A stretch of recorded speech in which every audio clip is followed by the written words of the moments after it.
Hi friends, welcome to மா stories. எப்படி ஷோரா உங்களுக்கு பிடிக்கும்? ஸோ லைக் பண்ணுங்கள், ஷேர் பண்ணுங்கள், சப்ஸ்கிரைப் பண்ணுங்கள். டுடே ஸ்டோரி இஸ் புகழும் பெருமையும் நிலையற்றது.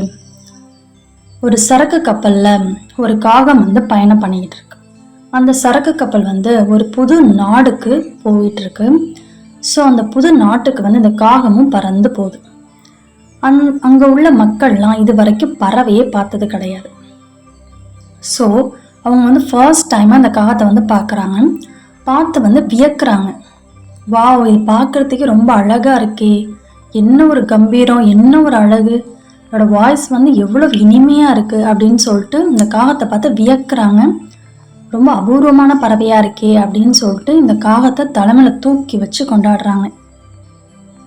அது மட்டும் இல்லாமல் இந்த காகத்துக்கு வகை வகையான தின்பண்டங்கள்லாம் கொடுக்குறாங்க. அந்த காகத்தை ரொம்ப பத்திரமா பார்த்துக்கிறாங்க. அந்த காகத்துக்கு வேண்டியதெல்லாம் பண்ணுறாங்க. உடனே இந்த காகம் இதாண்டா ராஜ வாழ்க்கை அப்படின்னு நினச்சி ஹாப்பியாக வாழ்ந்துக்கிட்டு இருக்கு.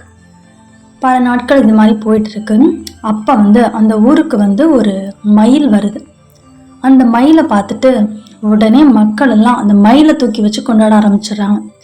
இந்த பறவை இவ்வளோ அழகாக இருக்குது, சொர்க்கத்துலேருந்து வந்திருக்குமோ, இதோட தோகை என்ன இவ்வளோ அழகாக இருக்குது, வண்ணமயமா, இதோடைய ஆட்டத்தை பார்க்கறதுக்கு கண்கொள்ளா காட்சியாக இருக்கே, அழகோ அழகாக இருக்குன்னு சொல்லிட்டு மயிலை தூக்கி வச்சு கொண்டாட ஆரம்பிச்சிடுறாங்க.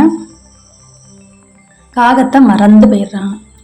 காகமும் இன்னும் நம்மளை கண்டுக்கவே மாட்டுறாங்க. சரி, இன்னைக்கு சாப்பாடு வைப்பாங்கன்னு வெயிட் பண்ணதை வைக்கல. ஸோ மறுநாள் வைப்பாங்கன்னு பார்த்தா மறுநாளும் வைக்கல. இனிமேல் இங்கே இருந்தால் நம்ம இறக்க வேண்டியதான். ஸோ இடத்த காலி பண்ண வேண்டியதான் டிசைட் பண்ணிட்டு வேற ஒரு இடத்த தேடி போயிடுது. So finally, the moral of the story is புகழும் பெருமையும் நிலையற்றது. Thank you.